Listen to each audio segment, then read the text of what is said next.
Finally here, a lonely voice rang out in the midst of nothingness, the owner of that voice floating alone in the endless night. At this time, only a month had passed since Damien's meeting with his father. The deeds of the Heavenly King had yet to be made known, but the string of challenges had been completed only a single day ago. It only took Damien a single month to locate and defeat a majority of Hidden Death Valley's emperors and paragons. The Academy emblem was especially helpful for this task, but more than anything, the Celestial Realm provided Damien a nearly endless space to abuse his teleportation for movement.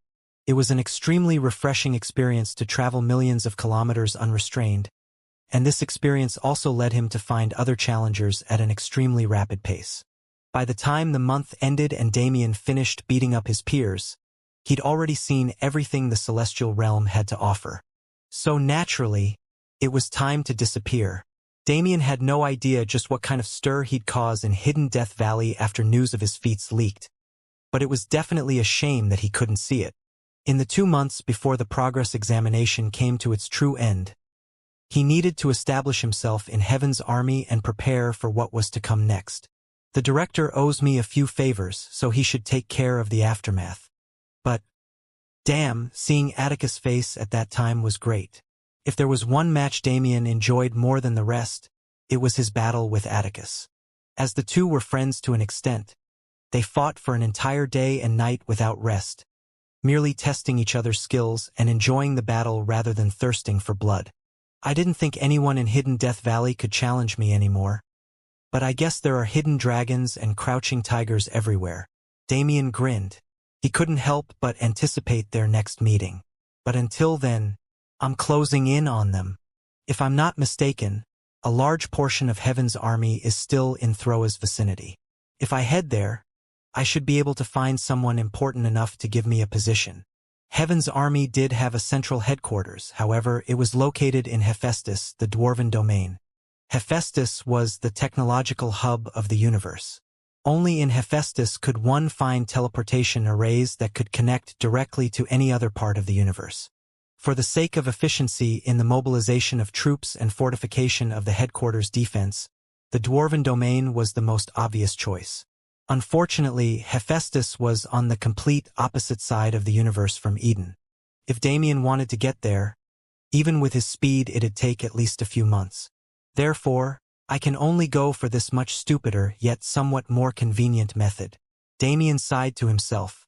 His body passed through the ruined remains of Eden. Everywhere he went, he saw destroyed worlds and debris from the chaotic warfare that had been taking place in this realm for many years already. It's really a shame. A mere few years to destroy an entire sector, a place where countless quintillions of existences are housed. The scale of this war is outrageous. When Damien first heard of Eden's condition, he thought the reports were exaggerated. He assumed that along the way, he'd be able to find at least a few safe worlds or dead stars to bind. This, however, was merely his wishful thinking. Eden was truly destroyed, only slightly better than the Elven domain, which was turned into a complete dead zone. But compared to the rest of the sector, this place is particularly lively. Damien's body rematerialized in the void once more, and finally, he saw activity in front of him.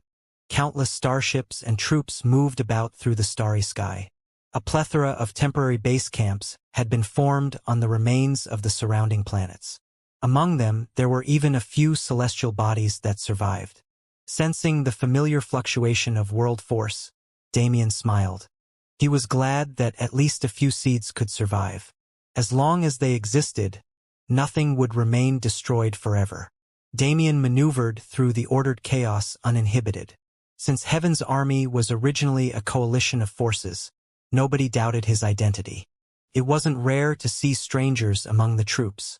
He eventually found his way to an open area in the starry sky. In the distance, the debris of a wrecked planet floated like rings around a shining blue world core. Those were the remains of Thro. The temptation to swallow that world core naturally rose in Damien's heart, but for now, he suppressed it. I should find the highest authorities. The life fluctuations of extreme peak fourth-class beings should be... Yeah, that was as easy as expected. Damien's head turned in a certain direction, and his body moved thereafter. He teleported until he was only a few hundreds of kilometers from Throa's world core.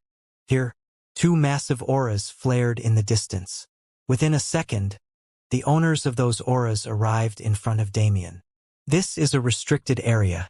State your affiliation and your purpose. The man on the right said, I've come to speak with those extreme peak experts residing here. Damien responded succinctly, but he was inwardly marveling a bit. After all, the late-stage fourth-class beings before him were positioned as mere guards. How could he not be surprised? Nevertheless, these guards clearly didn't take well to his answer. Unless you have been authorized, you will not be allowed entry. State your affiliation and your authorization code. The same man coldly said, raising his spear at Damien. Damien sighed and scratched his head. This is going to become an annoying interaction if I let it keep going. I have two options from here. Either he could cause a scene and gain the attention of those extreme peak masters, or he could turn around and join a smaller force before slowly working his way up to a prominent position. Unfortunately, I don't have the time or patience for that. I guess I'll have to let him through. A distant voice echoed in the ears of the three present. The guards who were just seconds away from pouncing on Damien suddenly backed down, glaring at him intimidatingly before making way for him. Damien quirked his head curiously, but didn't make a fuss. If his purpose was being achieved more efficiently, why would he complain? He followed the aura fluctuation from the voice just then until he arrived at a small dead star floating amongst Throa's debris. This is... Damien's eyes widened yet again. Spatial expansion magic spanning an entire dead star is impressive regardless of how small the star is. I wonder what it's like inside? Damien entered the star's atmosphere. He felt a small tug as space changed its wavelength. The scenery around him changed as well, almost as if the dead star was transformed into an entirely different realm. Oh ho! Damien was definitely looking for an expert when he came to Throw, but this exceeded his expectations by a landslide. A sprawling sea of green spanned an infinite distance, filled with vibrant life aura completely unlike what one would expect from a dead star. In the midst of that everlasting field was an ancient temple-like building. Damien didn't walk into the temple. Rather, he moved around it and found the courtyard attached to its rear. This was the place he was to go. The courtyard was fenced off, but Damien could clearly feel the vast aura being emitted from the being within. He stood at the door in contemplation, unknowing of whether he should enter or not. If the existence beyond the door was hostile, he'd be in serious trouble. What are you hesitating for? Since you are already here, enter. That being's voice resounded once more. Damien sighed and pushed the door open, entering the courtyard. He scanned its interior, appreciating the calm, naturalistic aesthetic of the area before his eyes finally caught the owner of the voice. What? She said with a small smile. Do I look different from what you expected? Damien nodded on instinct before shaking his head profusely.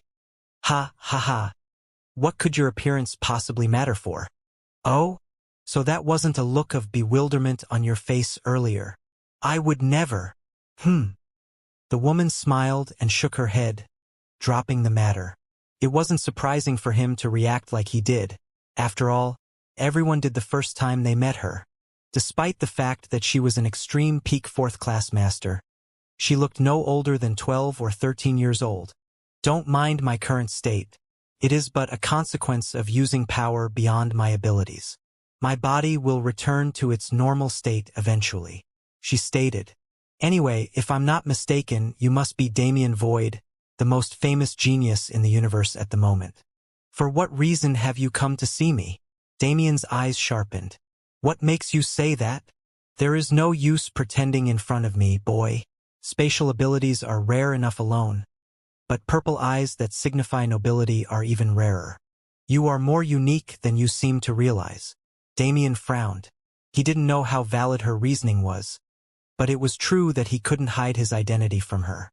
Well, it wasn't as if he was trying to hide in the first place, merely, I didn't know rumors about me had spread so far, he said with a sigh. The woman chuckled. More than that, You are practically a hero amongst the common soldiers. It's a bit annoying when you put it that way. Haha.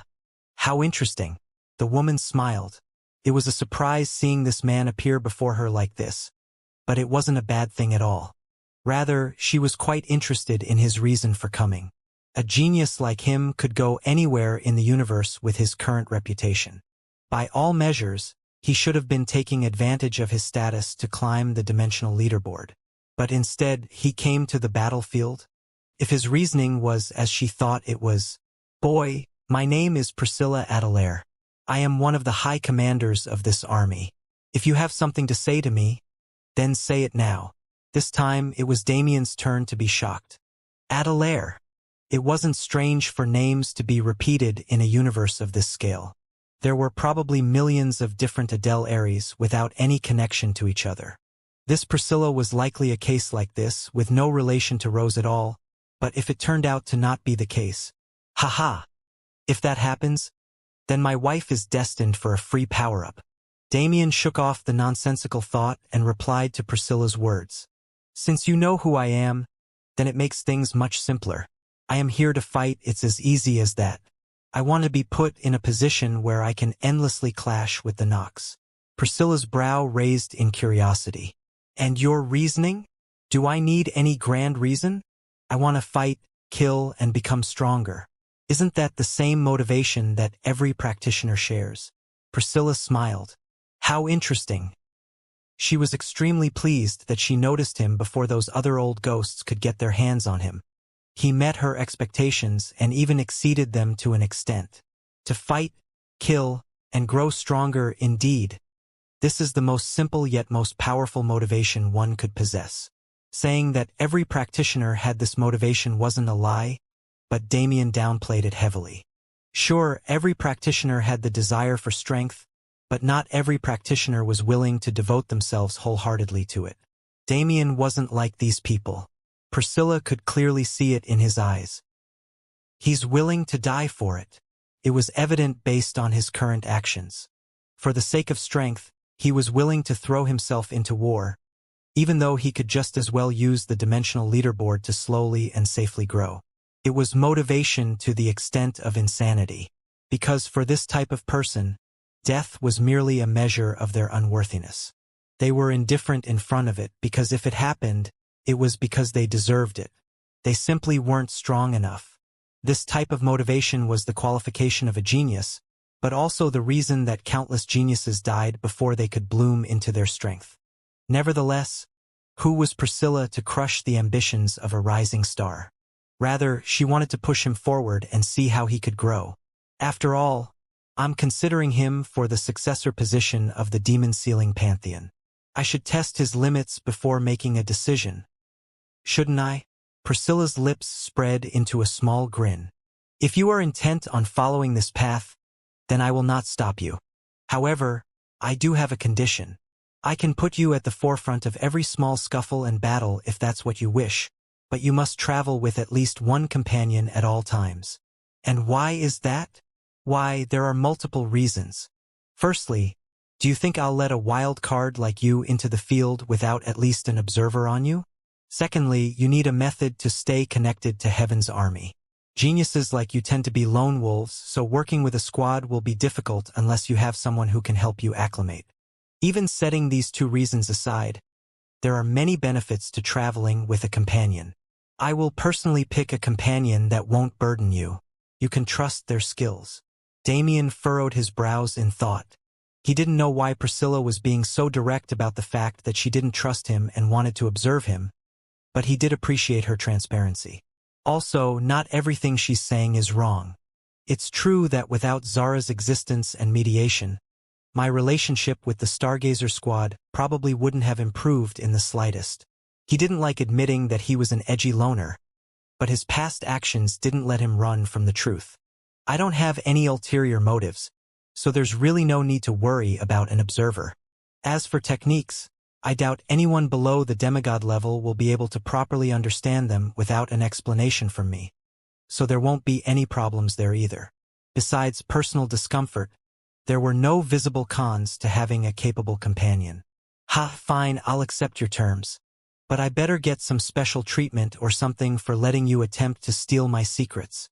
Damien sighed in defeat. My. If I remember correctly, you came from humble origins. It seems you got used to the genius treatment much faster than expected. TCH, who wouldn't? Everything becomes needlessly troublesome without it. Haha. Fair enough.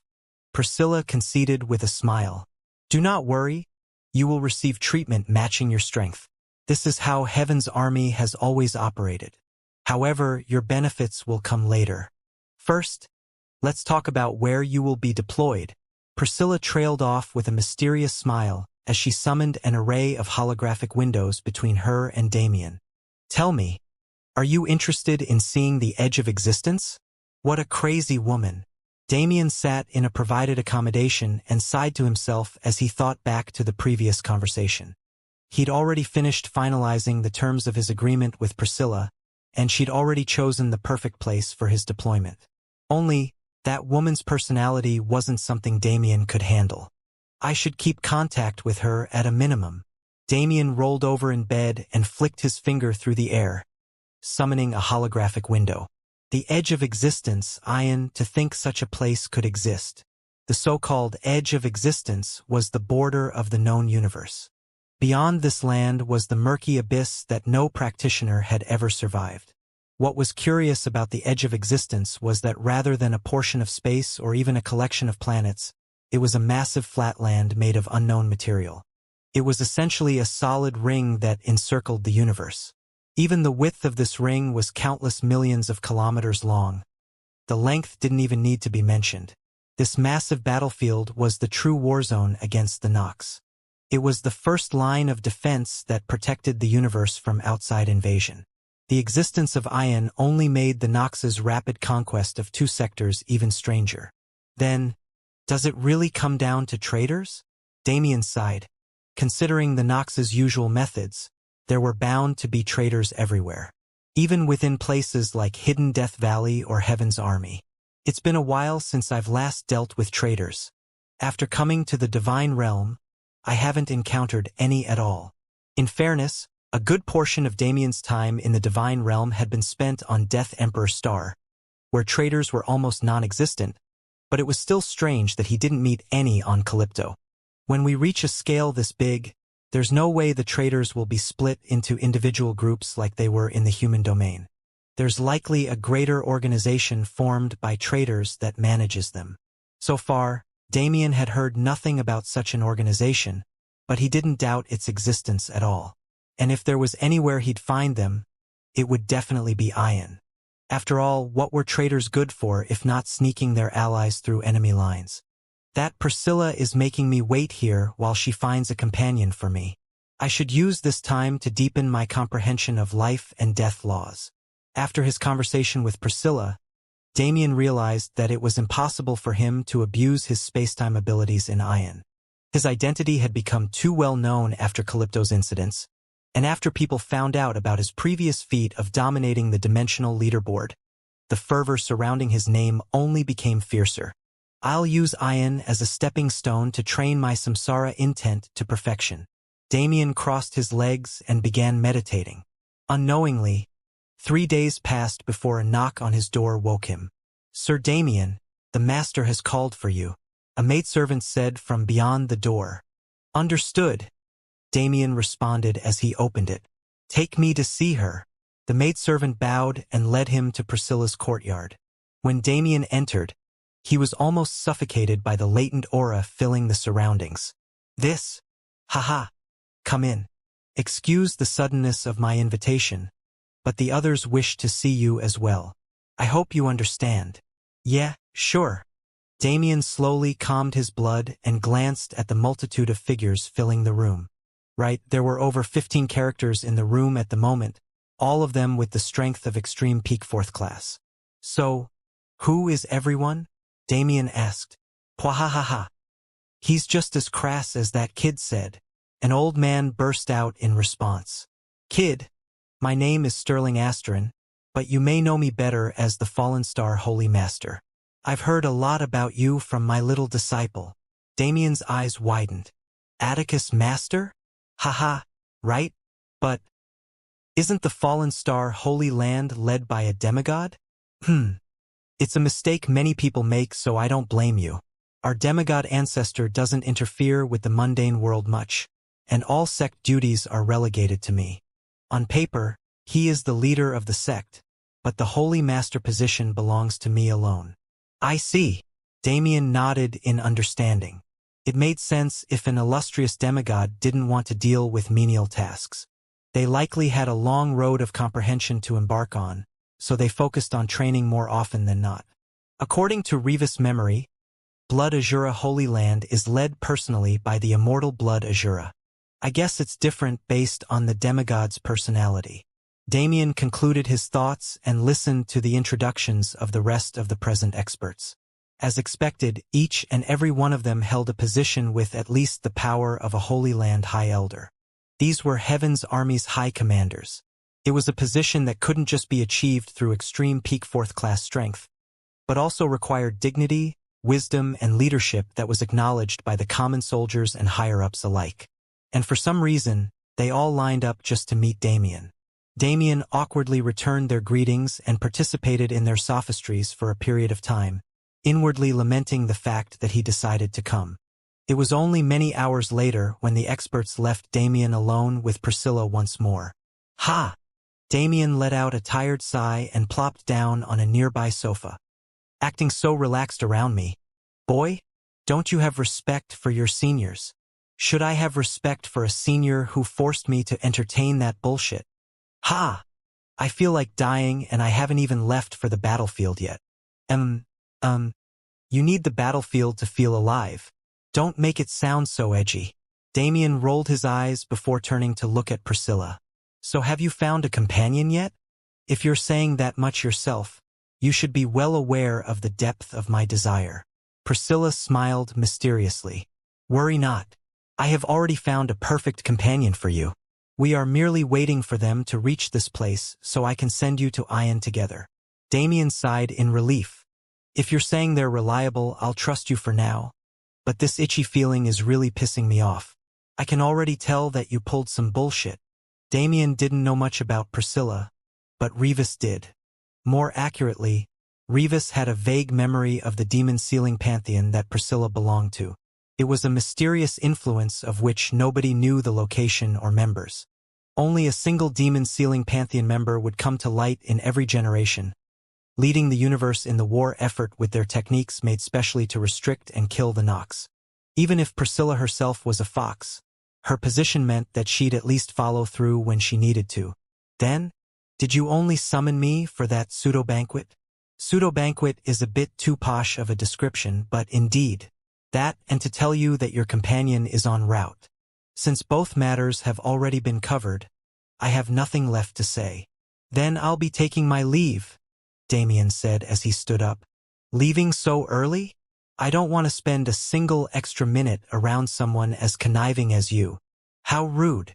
Priscilla smiled, but didn't stop him from leaving. She had plenty of time to play with Damien before determining his worth. She didn't have to rush at all. Fua! Those old geezers. It's good that they kept their word, but it won't last for long. Priscilla flopped onto a nearby couch and sighed out loud. Before Damien arrived, she'd made a bet with the other high commanders. If she won, they wouldn't try to poach Damien from her for 3 months. But if she lost, they could do as they pleased and she couldn't interfere. Naturally, she won the bet, and quite simple at that. Ha ha ha ha. She couldn't help but laugh when she thought about it. It was a simple prompt, yet not even a single high commander could accomplish it. All they had to do was successfully probe Damien. If they could determine his level through this probe, they would win. But as Priscilla found only a few days earlier, such a feat was impossible even for an extreme peak 4th class being, regardless of how many revolutions they'd completed. Priscilla smiled to herself. This kid only becomes more interesting the more I interact with him. Today is finally the day. Damien stood up from meditative posture and stretched his body. An entire week passed since he started staying in this strange dead star realm, and his companion had finally arrived. I'll have to assess them myself before we leave. Damien cracked his knuckles and prepared for a fight as he headed back to Priscilla's courtyard. He knew for certain that finding a companion that could match his age and accomplishments was impossible. So he was curious about the type of person Priscilla recruited. Is it some old monster? I hope they have an amicable personality. The walk to Priscilla's courtyard was practically ingrained in Damien's mind at this point, so he was able to reach it without a hitch. When he entered, "Fuck this." He was disappointed by the lack of companion in the room. "What's this about?" he questioned with a frown. "Ha ha ha, calm down. No need to be so hostile. Your companion is here, they just went to pay respects to the other high commanders before you arrived. Why don't you stay here and wait for them?" Priscilla motioned towards a chair across from her at the table she sat at. On the table was a Go board which seemed to be actively in play, though Priscilla didn't have any company. It was a game that never got to finish. "How about scrapping it and playing a match against me?" Priscilla asked. Damien shrugged and walked over. He played a little bit of Go on Earth, but not enough to be considered good. Go was a game that emphasized push and pull. To take initiative and hand it over intentionally, Damien was never intelligent enough to make these calls. But it wasn't like the aggressive approach never worked. He sat down with Priscilla and started the game, placing his first piece. "Have you played much Go before?" Priscilla asked. "Not much, but I understand the principle." Then I guess I'll go easy on you." Damien and Priscilla took turns making moves, blocking each other while also trying to gain the advantage. However, as Damien already stated, he was never good at games like this one. He focused too much on his own side, and before he even realized it, Priscilla had created a complex web that left him with no choice but defeat. "I don't know why I decided to play when I suck, but I'll accept the loss," he said with a sigh. "Oh? Accepting it so easily is fine in this situation. But can you do so forever?" Priscilla responded mysteriously. "And by that you mean, I'm sure you already know. Even if you pretend to be brutish, I can see the intelligence behind your eyes. You must be hallucinating." "Maybe so." Priscilla shrugged and moved the pieces off the board, starting a new game. Go is very interesting to play as a high commander on the battlefield. In a situation where all routes are cut off, what options are left? More than any of the strategies I've learned from this game, this is the question that's bothered me. Priscilla placed her piece with a wry smile. In Go, the situation changes based on the player. Some will admit defeat the moment they sense their loss, refusing to continue the game. Some will try to find a way to win even knowing their impending loss, but still give up in the end. Some will beg for a rematch without fail, acting like starved dogs. The smallest number of people choose to fight until the end even while knowing their fate. Her eyes raised and met Damien's. "It's good to know that you are this type of person, however, this type of person is always the first to die. Without considering other options, they fight until they can no longer fight." Her expression turned solemn. "You are a spatial expert. Your skill in fleeing is unparalleled under the demigod level. Even if it means you must abandon your companions, you must survive. For the sake of the universe's continued existence, you must survive at all costs." Damien silently returned her moves, refusing to comment on her words. His actions would depend on the situation. He couldn't promise anything, nor could he shoulder the weight of the universe. "I'll move how I wish to move. If anyone inhibits that..." Before Damien could think further, a knock resounded from the courtyard door. "It looks like your companion has finally arrived," Priscilla said. With her invitation, the person beyond the door stepped into the courtyard. Their form was revealed. The woman was around 5 feet 6 inches in height.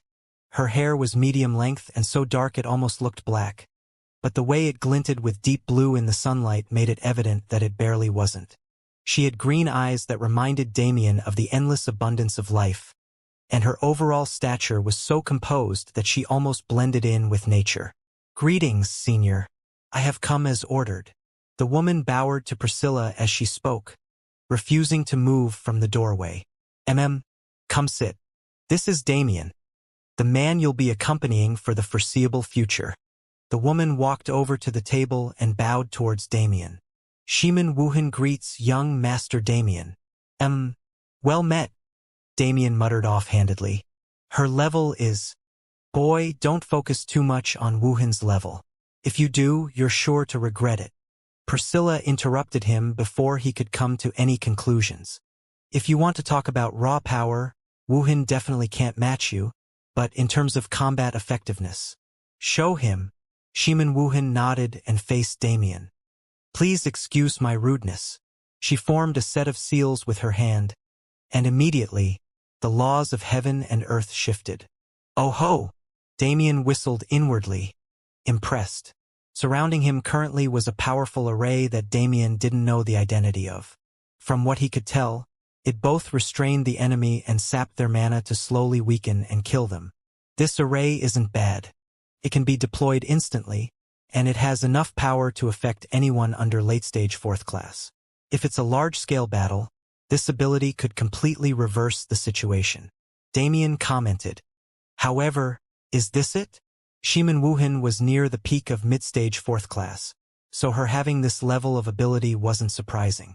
Of course, she definitely proved that she would be useful.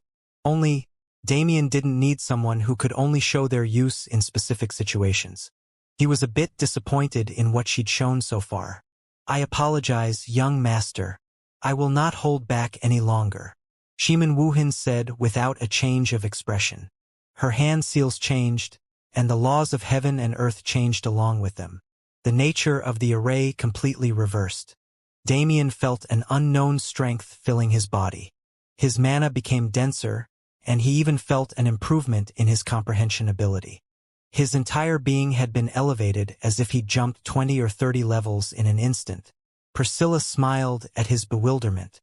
Along with being an extremely accomplished formation master who can support you in battle, she is also one of the rarest types of supporters in existence, a being with the ability to buff others.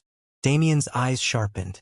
Even the greatest supporters couldn't strengthen other people's abilities to an extent that actually mattered. It was simply impossible to maneuver mana in a way that empowered someone else without consciously controlling it, but at that point the technique would be no different than puppeteering. Buff-type supporters were rare to the point where they weren't even highly sought after because rarely anyone knew of their existence. Now that one was standing before Damien, I can't be mad at all, he thought while hiding his satisfaction. Damien didn't need help in combat. He didn't need a defensive type either since his body was the greatest possible defense. All in all, Damien was a one-man army that couldn't be interfered with. But if the other party wasn't interfering, but was rather enhancing his abilities. Indeed, Priscilla wasn't lying when she said she found a supporter that perfectly suited Damien. With said supporter in tow, Damien could finally set off for Ion. It was time to start a new journey, a new adventure that had spread his name far and wide. Damien had been on the cusp of adventure so many times that he thought this feeling would have numbed by now. But he couldn't even pay attention to Priscilla's words. The anticipation was killing him. The itch in his body to utterly destroy and conquer all things, he couldn't wait to fulfill it. After conversing with Priscilla for a bit longer, Damien immediately left for Ion with Shiman Wuhan in tow. The Dead Star itself was only a temporary base, mostly held together by the magic and skills of those residing on it. So there wasn't a direct teleportation station to Ion nearby. However, there were more than a few in Soul World, a sector whose border was mere days away from Throw. Overall, the travel time wouldn't be too long. Damien would reach Ion within a week, but a week was enough time for plenty to happen. Damien mainly used this week to learn more about Shiman Wuhan and Ion. For the first matter, rather than Shiman Wuhan herself, Damien was naturally more interested in her ability. As someone immensely familiar with the natural law, he held an immense curiosity towards her ability which seemed to break it. However, the reality of her power was different from what Damien expected. The nature of her mana itself was different. When Damien observed her body, he noticed that the ambient mana she absorbed would go through some sort of change the instant it entered her body, becoming wholly different from its original property. Of course, a normal practitioner could also change the nature of mana to match their elements, but this was actually a completely different process. Regardless of their similarities, the fact that one happened consciously while the other happened naturally was a major differentiator. On top of that, Shimin Wuhan's mana didn't align with any of the laws Damien knew of. Even when he asked her what law she practiced, she couldn't answer him. To her, law comprehension came as naturally as breathing. While she practiced and refined her formation art, her mana continued to mature subconsciously. A true genius. It was the only way to describe her. As someone who also held this title, Damien did his best to uncover the secrets behind her mysterious identity. But of course, a week wasn't nearly enough time to solve a mystery that stumped even high commanders like Priscilla. Luckily, this week allowed Damien to get acclimated to Ion's power structure. Ion was also a prime piece of land, and it wasn't a small number of sects trying to capture it. The Nox were a threat to the universe as a whole, which was the only reason these forces didn't fiercely clash for hegemony. If they truly decided to clash, though, the destruction they'd cause would be disastrous. The most important fact that Damien found out was the power level of Ion, rather than its structure. The term extreme peak fourth class didn't matter at all in Ion. After all, there were an uncountable number of extreme peak experts present there. After seeing the absurd numbers in the information Priscilla provided, Damien personally went to ask Shimin Wuhan about its validity. In that moment, Damien's worldview was unexpectedly widened once again. I was too naive, he thought to himself. Damien thought he already understood the true vastness of the universe, but his opinion was skewed by what he'd seen. A majority of the universe's forces were in Ion. As Priscilla said, Ion was the true battlefield. When the sparks of war were just barely lighting up the starry sky, a vast portion of the universe's experts were deployed to Eden to act as a first, and hopefully last, line of defense. If it wasn't for these experts, the universe might have fallen before Damien could even enter the divine realm. The experts that would have been considered at the very peak of the universe were present in Ion in the billions. Granted, Ion is, ironically, the largest celestial body in the universe with its length. But still, the fact that they had to define an entirely different power system to classify them because of the sheer number is insane. Naturally, not all extreme peak fourth-class beings were the same. The extreme peak of fourth class was merely what every single being who reached level 399 was called. The next step was a step onto the path of godhood, and depending on how close one was to taking this step, one's power would be drastically different. The new stages of extreme peak fourth class were titled as revolutions because completing each one felt like another revolution through life, an entirely new journey from level 1 to 399. High commanders like Priscilla were at the 6th of 9 revolutions. Above them were only executioners at the 7th or 8th revolution and supremes at the 9th revolution. Below the high commanders were normal commanders with strength ranging from the 3rd to 5th revolution, and below even them were Millennium Generals from the 1st and 2nd revolutions. Practitioners who'd yet to reach the extreme peak stage were delegated as regular soldiers, and just as the Nox did, Heaven's Army would assign roles based on the situation. But most people travel with their sects and organizations. It's hard for the governing body of Heaven's Army to separate these people or even move them without offering benefits. This was why the carrot and stick reward system implemented for the war was perfect. Achievements became tangible as rewards accompanied them, and these prideful sect disciples and practitioners became dogs with their tails wagging at the prospect. Would it be best to join a sect for ease of information gathering and movement? Just as all of Damien's prior affiliations had done, a new one would provide him a canopy to use in case of emergencies. However, in Ion, there likely wasn't a situation where he could earn the right to move freely. I can move with Shimin Wuhan alone, but I do need a base camp to return to in case anything happens. Even if it isn't a sect, it seems I'll have to become acquainted with some influence. Damien sighed. Interacting with people was much harder than slaughtering Nox, but doing it properly made life far easier. Nevertheless, the week passed rapidly with Damien busying himself with information gathering and training. Many millions of kilometers of travel and 3 long-distance teleportation arrays later, the destination was finally in sight. As Priscilla described it, it truly was the end of existence. The glimmering specks of light decorating the starry sky were non-existent on the other side of Ion. The sky was pitch black, and moving too far into enemy territory meant entering the abyss. It was a place with a desolate atmosphere that could be felt from afar, and a bloodthirst with the same effect. This is a war zone. Damien's eyes hardened. Realization about where he'd taken himself set in. This was a place where survival and benefits mattered more than all else. In the war zone that protected humanity, the concept of humanity was entirely lacking. Damien steeled himself. The days ahead would mirror this atmosphere. He closed his eyes and calmed his boiling emotions, reopening them with indifference oozing from his pupils. "Let's go." He declared it without leaving room for arguments. He grabbed onto Shimin Wuhan's army and flashed away. In the next moment, the duo appeared in the sky above the cracked reddish-purple desert that was Ion.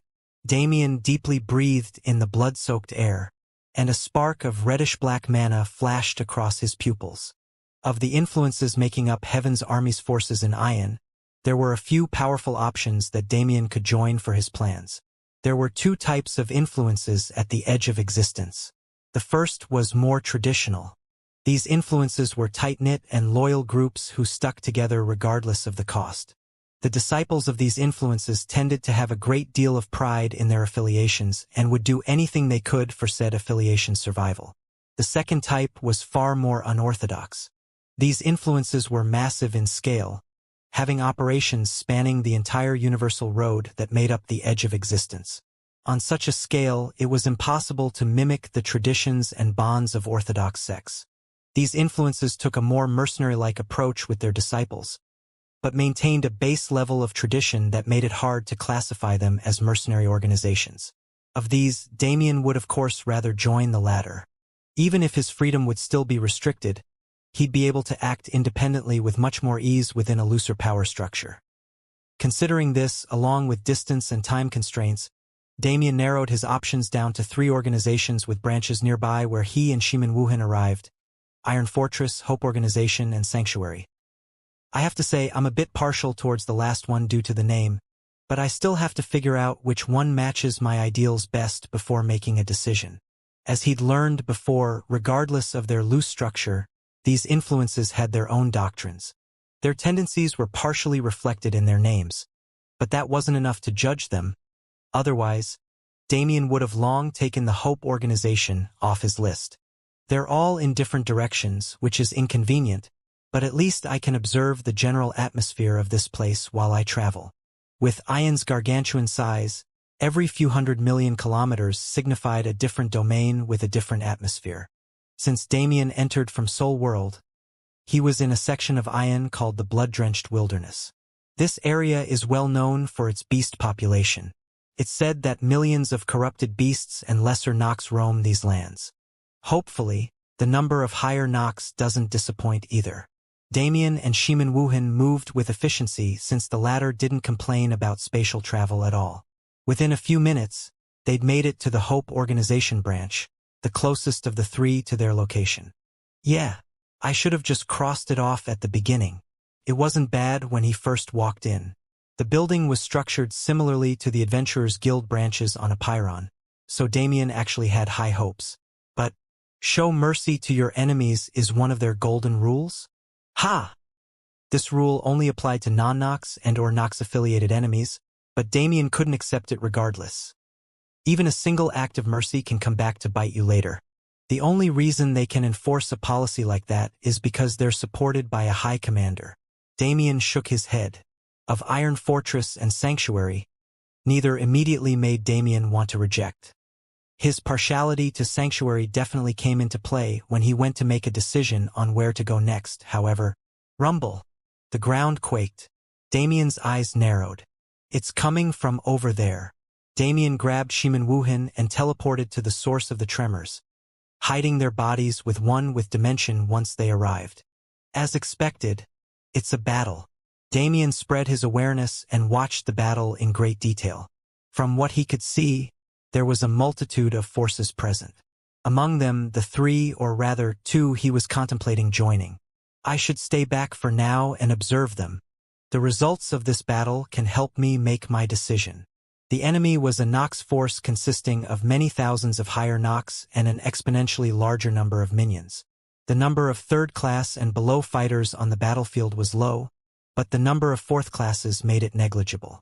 A portion of the Allied forces troops was delegated specifically to hold off the horde and barrage it with wide-range attacks. Interesting. The Iron Fortress members are fighting much more individualistically than the Sanctuary members.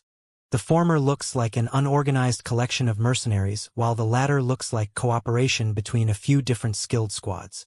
As Damien observed, he was able to pick apart the strengths and weaknesses of both parties.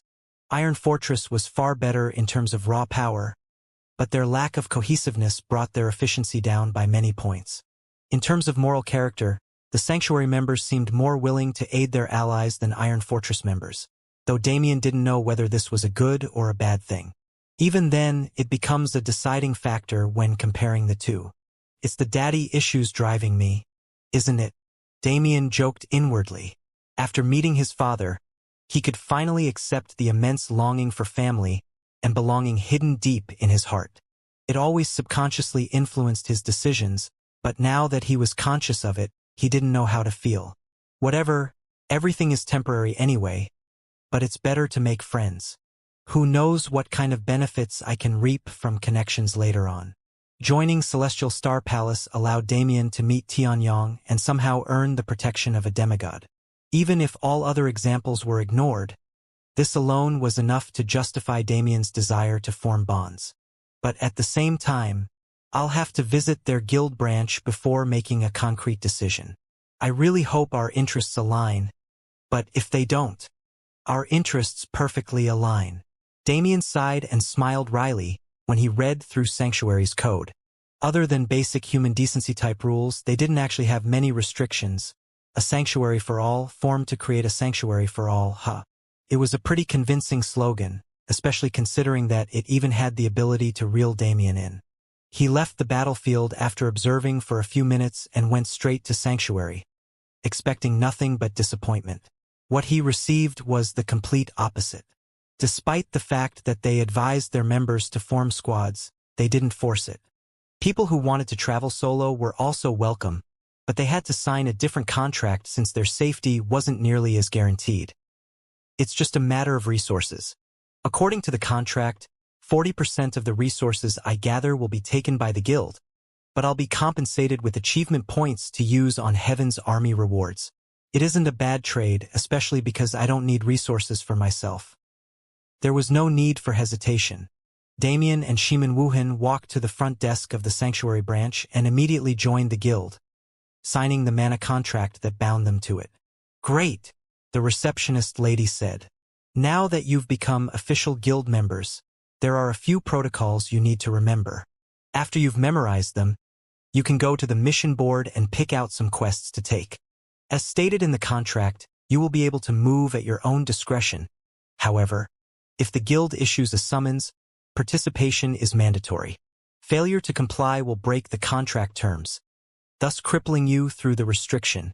The receptionist rambled off a spiel of common information that every guild member should know as she handed over the duo's guild identification plaques. According to her, while Ion was a war zone, it wasn't a completely militarized region in the sense that not all battles that took place were ordered and properly befitting of the term war. While these battles happened often as well, it wasn't strange to see small scuffles everywhere and even areas where the environment resembled a lawless zone more than a battlefield. For newbies who've just arrived at the edge of existence, it was recommended to slowly acclimate by taking on smaller extermination missions with a full squad before moving on to large-scale operations with more people. Of course, Damien paid no mind to this advice. I can kill as I please, but if I follow the receptionist's advice, I'll be stuck as a common soldier who can't participate in anything extraordinary. If I want the experience I came here for, I need to be forward in my approach. Damien grinned as he looked at the mission list. The lowest level missions were essentially training missions, merely consisting of tasks on the level of defeating a group of 10 lesser Nox. Moving up from there, the number and strength of the Nox to be killed increased slowly, until at the very extreme, there were even missions to assassinate Nox avatars. Blade Lord, Poison Lord, Insect Lord. There are over 15 Nox avatars on this list. Do the Nox truly possess such a terrifying number of demigods? Damien frowned as he scrolled to a more suitable portion of the list. His frown soon turned back into a grin. Nice. It looks like they've scouted out a couple of strongholds but haven't been able to take them down yet. This is the perfect opportunity for me. Nox strongholds were present in droves on Ion. Their level varied and some even had Nox avatars residing within, but it seemed like the strongholds in the blood-drenched wilderness weren't this developed quite yet. The strongest beings in all of these strongholds are late-stage 4th-class Nox, but the surrounding guilds haven't been able to conquer them for multiple reasons. Logistically, the only valid reason for their hesitation was the number of late-stage 4th-class beings, but this problem could be solved with just a bit of planning. The true reason for their lack of action was just as always: politics and sophistry. Nox strongholds were extremely useful strategic points that every guild wanted for themselves. These strongholds usually had a large number of resources stored within, and their positioning allowed Heaven's army to use them to claim more land on Ion. This momentum was incredibly important for the war effort, so not only would the majority benefit, the conquerors of the stronghold would gain control over the resources found there. Everybody won, that is, if they could agree on who conquered the stronghold. Every guild wanted to hoard the resources, which led to a stalemate where nobody touched the strongholds for fear of forming enmity with the other forces in the vicinity. In this situation, it only takes a single misplaced brick to topple the whole structure. Or I guess in this situation it's two. Damien smiled mischievously. He didn't accept the mission, but as he already saw the coordinates of the strongholds, he had no need to. He didn't come to Ion for sanctuary or Heaven's army's rewards. He came for blood. His body flashed several 100,000 kilometers away from the guild branch with Shimin Wuhan in tow. Within a few hours, they arrived at the first stronghold. Damien spread his awareness and activated his all-seeing eyes. The numbers are mostly as expected. The number of early and mid-stage 4th-class beings is more than what was estimated. But it should be doable. As for the late-stage 4th classes, Damien glanced at Shimin Wuhan. If it came down to it, he could use this as an opportunity to test her power. Stay here and observe for now. If you see a moment where it looks like I need support, provide it at your discretion, Damien told her. Shimin Wuhan nodded with a slight bow, backing away and standing in the air on her own. Damien turned his attention back to the stronghold. It was big. Really big. There are at least a few million lesser Nox in there, not to mention the thousands of higher Nox. It was like the battle on Calypto all over again. But this time, I'm not so weak anymore. Damien flicked his hand into the air and pointed his finger at the stronghold. Celestial mana gathered in the air. Starfall. Cosmic manifestation. Voom! A wave of power spread from Damien's body. The sky went black. The weather didn't change. A sun remained in the sky, but the sky went dark regardless. Something gargantuan appeared there, casting a shadow over the heavens. Several tens of thousands of kilometers in diameter was the celestial body that manifested in the air. It hovered there for a moment. The Nox below began to notice it. As their gazes turned upward, Shimin Wuhan's eyes widened. Fall. The planetary body fell through the sky with speed not matching its side. An extreme gravity acted upon its surface, causing it to burn as it resisted the repelling force preventing it from slamming into Ion. But no repelling force could match the weight of a planet. Boom! The fortress collapsed, the earth collapsed, the sky collapsed. The rumbling impact of the massive construct resounded for several tens of thousands of miles. The shockwaves that spread incinerated countless lesser Nox, and injured a large number of higher Nox as well. It was a beautiful scene of destruction that deserved further description, but Damien didn't wait long enough to admire the blooming chaotic aftermath of his attack. He charged. His body disappeared and reappeared among the chaos. Pure white mana coated his body, and murky black mana swirled around his arms and legs. Let's feast. Damien bared his fangs. Bang! The air exploded under the weight of his acceleration. With pure speed alone, he arrived in front of the nearest higher Nox and directly sliced him in half. The Nox's body dissolved into ink, but before it could slink away to rejoin with its peers, a deathly spike pierced its body and melted it into nothingness. Damien's eyes turned. His gaze was followed by proverbial lightning as he scouted a group of 10 targets not too far away from each other. A panther? A cheetah? No. The speed at which he moved had already entered the realm of legends, mirroring the mythical Kuan Peng. Bang! Bang! Bang! Bang! The impact of his fists was silent. The claws and sickles of death wordlessly encroached upon these unfortunate knocks and reaped their lives. However, each step he took caused space to tremble and shatter. The sound preceded his movements, yet the knocks couldn't avoid him. It was a terrifying prospect. A fury of blood overtook the crumbling fortress. As the cosmic manifestation faded out of existence, the total number of survivors finally became countable. Millions of lesser knocks? It didn't matter their number. Anyone under 4th class was instantly incinerated by the impact and following shockwaves. Of the higher knocks, most of the early-stage beings were heavily injured. The mid-stage beings weren't as injured, but they didn't have nearly enough power to compete with Damien and the high-stage beings. Damien tore through the remaining early and mid-stage knocks as fast as he could. The tide of death that he spread continued to grow, and as it did, the residue of his murky black mana layered together and formed a mist that followed Damien's movements. The second the mist covered the entirety of the stronghold's area, reap their lives. Damien dictated his enemy's fate. Heads flew. Sickles made from the surrounding mist appeared on the neck of every living Nox present in the area. Before they could even react, their heads had been separated from their bodies. Don't let them escape.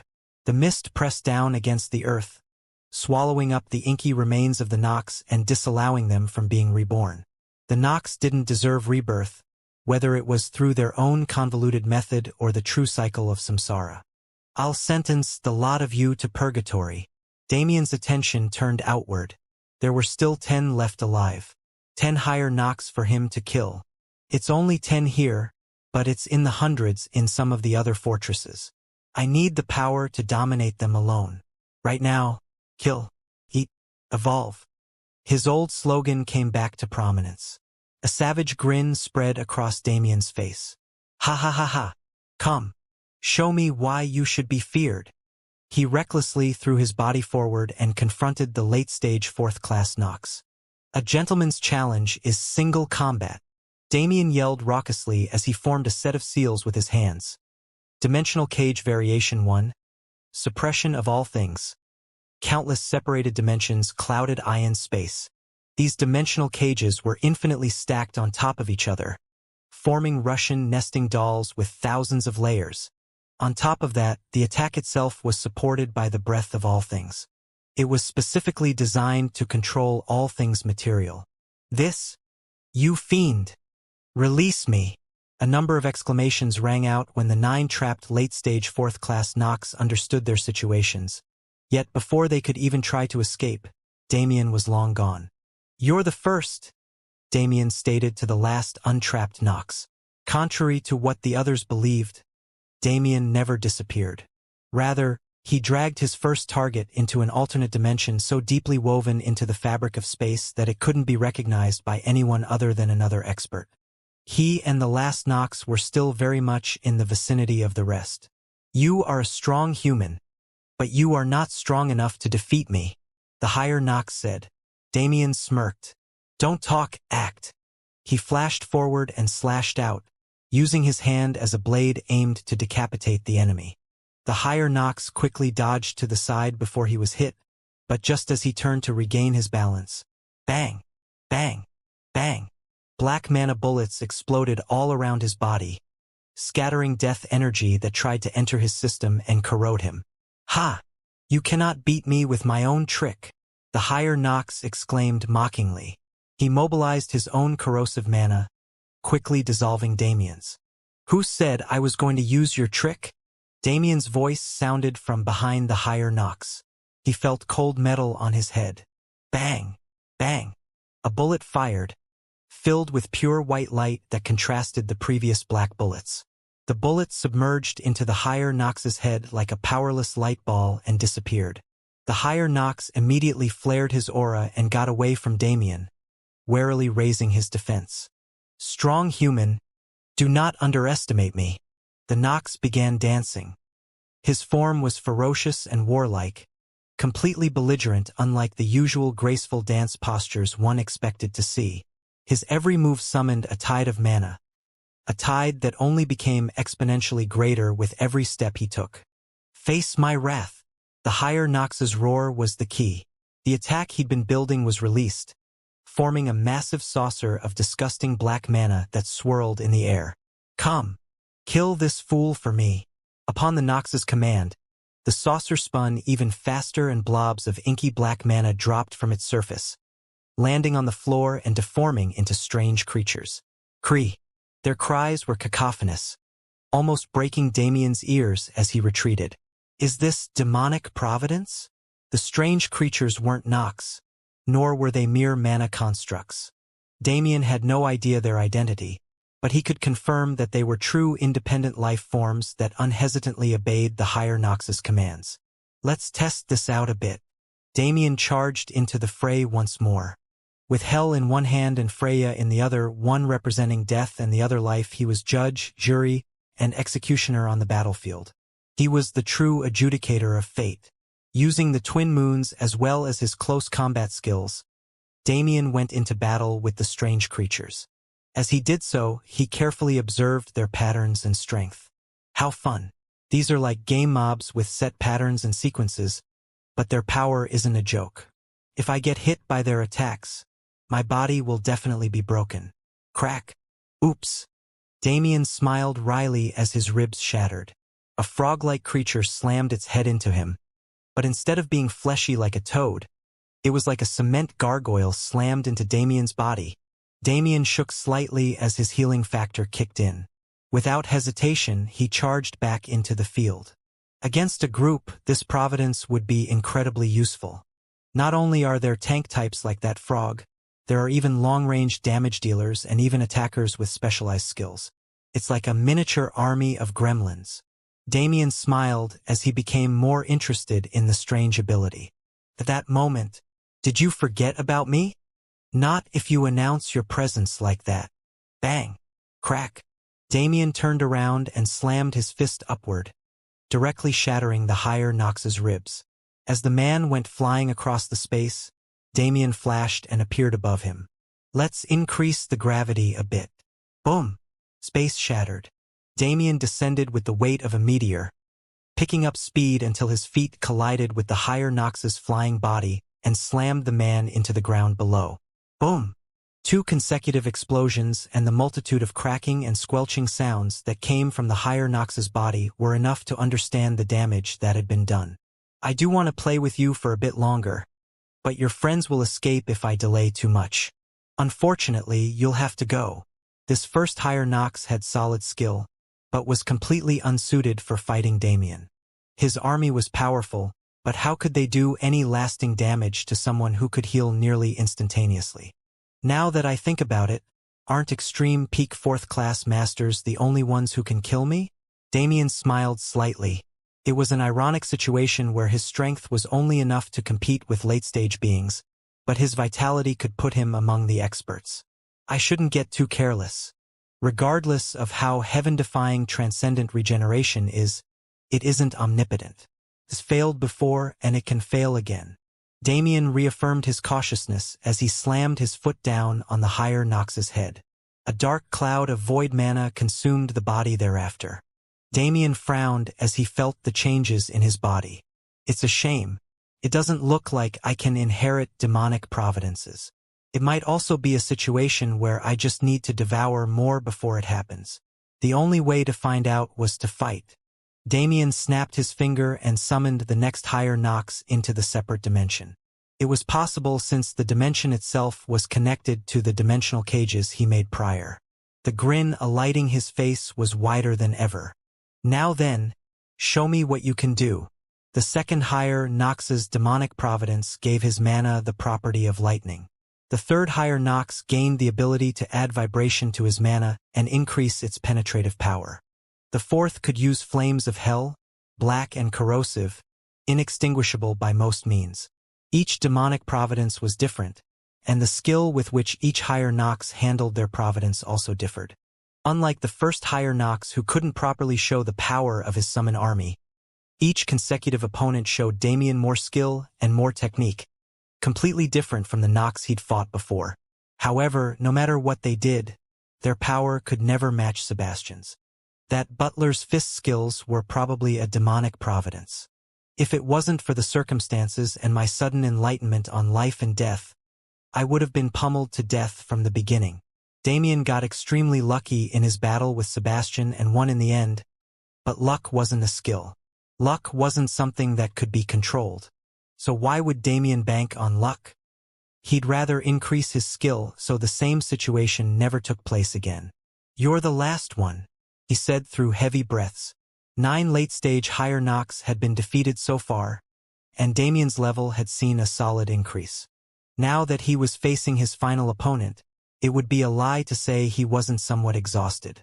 Using only samsara intent is difficult. I can't fight with the same mobility and firepower I have using spacetime yet since I haven't refined my skills in practical combat. I need to push myself harder.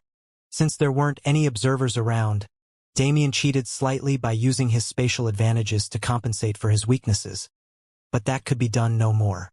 Improvement wouldn't happen without struggle. "Come," he said coldly. The higher Nox didn't move, however, and continued to observe Damien instead. "You are a strange human. Despite acting against us, you smell the same as us. Kikik, you are no different from us, are you?" The higher Nox stated with a strange smile. "What are you rambling about?" Damien scoffed. "If you don't come at me, I'll come to you." Bang! His body shot forward and arrived before the higher Nox in a mere instant. He swung his fists at his opponent with all of his strength, pouring death mana into his every attack. Bang! Bang! Bang! The higher Nox swiftly weaved through the storm of punches, slightly moving his arms to block and redirect the force elsewhere. Every movement of his body was skilled and planned, leaving Damien no room to land a hit. "You are skilled, but not skilled enough," the Nox shouted. Bang! His fist roared through the air and collided with Damien's. The impact force of the two fists sent a shockwave several kilometers into the distance. KHH! Damien gritted his teeth and pushed the muscles in his arm to their maximum output. His fist clashed against the Nox's, fighting a fierce game of tug-of-war to determine the final winner. At that moment, bang! A gunshot boomed through space. The higher Nox's body went flying. A pure white light penetrated his skin and entered his circuits. Damien grinned. It was the same trick he'd used on the first Nox, and every opponent that came after him. It was Damien's secret to success. "Come at me." He threw himself forward with a grin on his face, following the Nox's flight path. The Nox stabilized himself immediately and glared at Damien with cold eyes. "I do not know what you did, but it's useless." His body suddenly jerked. A gold and black light surrounded him, and a strange holy demonic aura radiated from his every movement. "Have a taste of my heavenly demonic body." The higher Nox punched out before Damien could even reach his vicinity. Bang! Space shattered. The foundation of Damien's isolated dimension shook under the force of the punch. Damien's body flew backwards, blood pooling in his mouth. "I didn't even get hit," he exclaimed inwardly. Whether it was the initial impact or the following shockwave, neither touched Damien's body. Yet he was still injured? Does this guy's demonic providence have a similar property to Horizon Break? To ignore the restraints of space and attack and exponentially increase one's base power, this demonic providence was clearly on a different level from those prior. "Aha! I see how it is. So you're the big boss." Damien hit his fist against his palm in realization. "You must be a pretty big guy, right? So, if I kill you, wouldn't it cause problems?" The higher Nox grinned evilly. "That's right. I am Jared, the Heavenly Demon General. If you manage to kill me, you'll invite calamity onto your race." "Ha ha ha. How does it feel to know you'll lose no matter what?" he asked mockingly. Damien raised his brow. "Lose? But I don't really count that as a loss, though." Damien's current expression was far eviler than Jared's, causing a shiver to run down the latter's spine. This human... His brow twitched. The enemy was not only powerful, but also insane.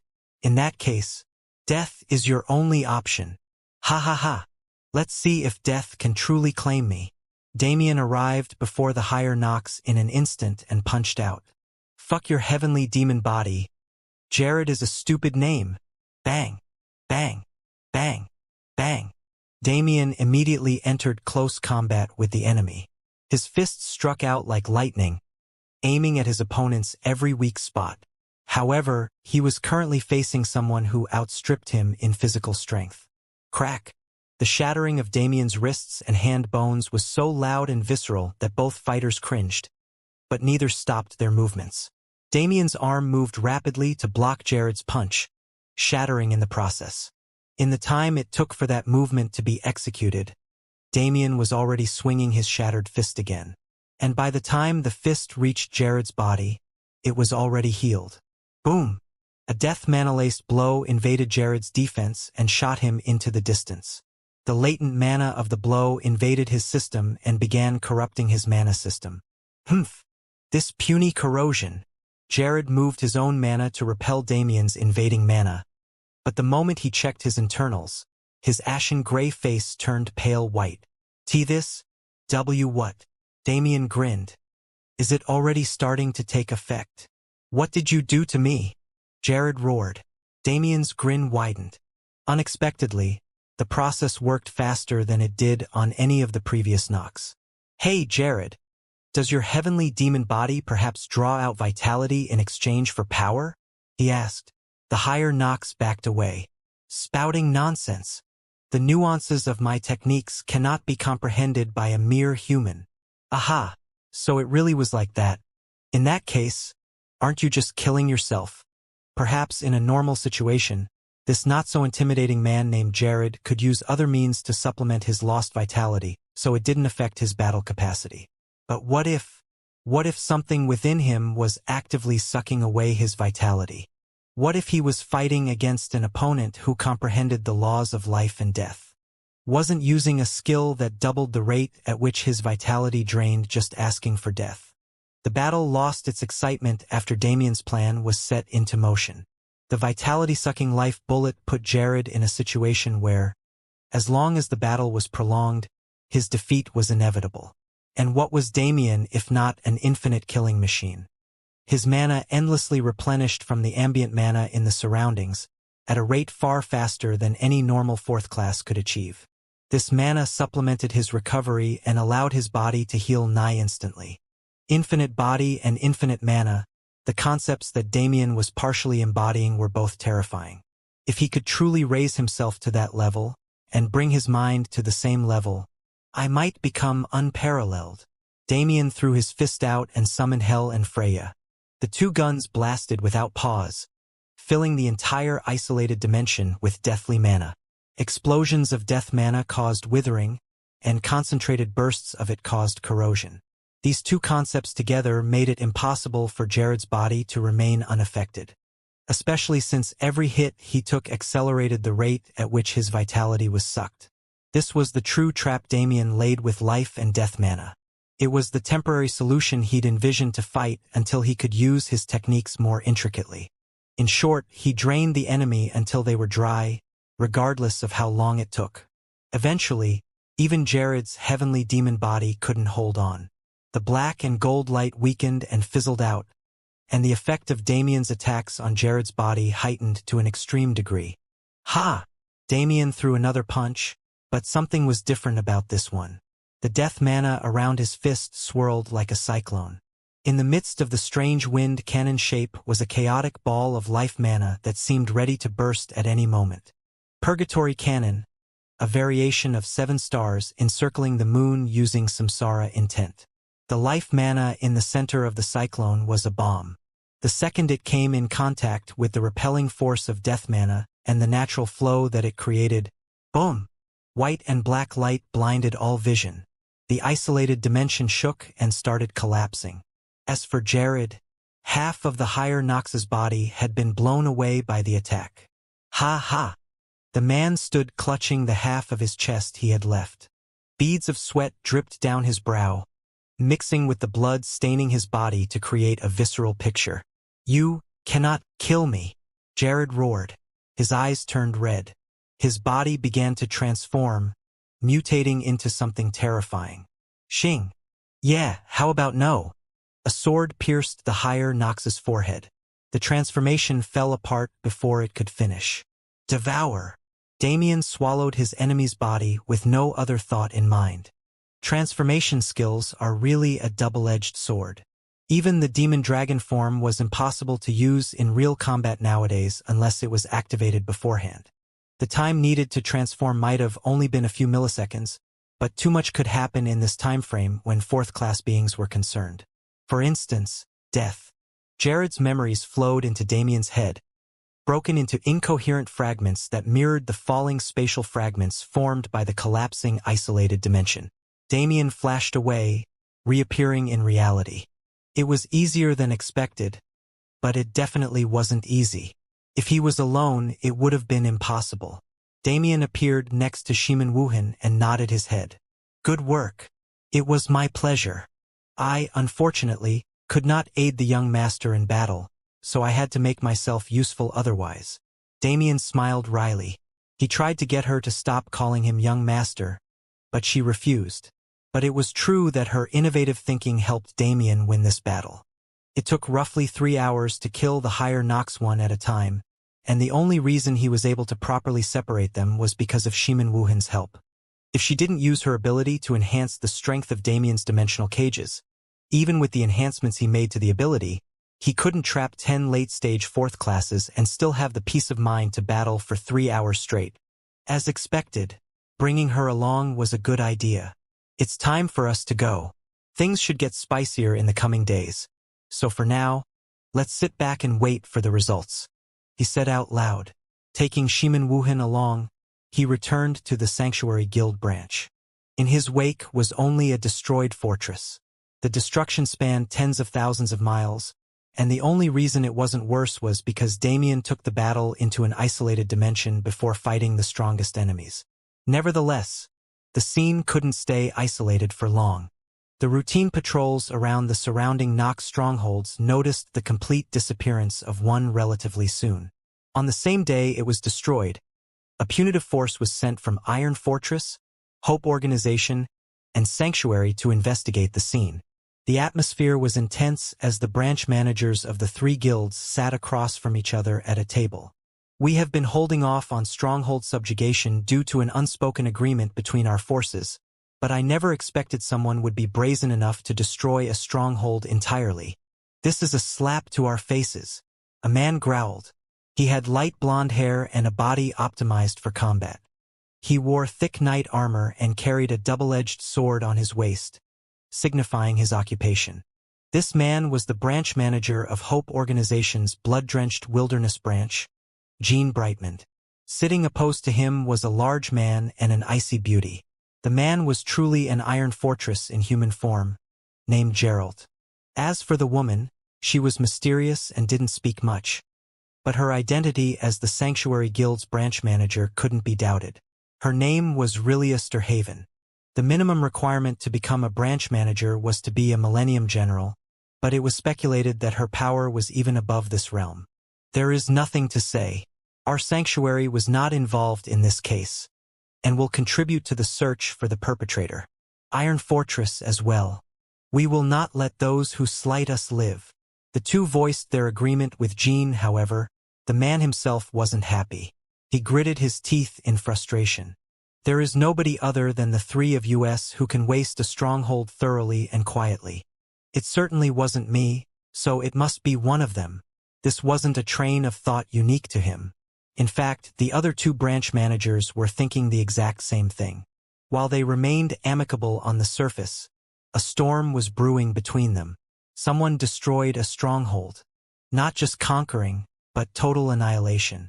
This meant that the resources and strategic advantages gained by capturing the stronghold were both ruined. This was nothing but a loss from the guild's perspectives. However, regardless of who did it, the fact that it was done still stood.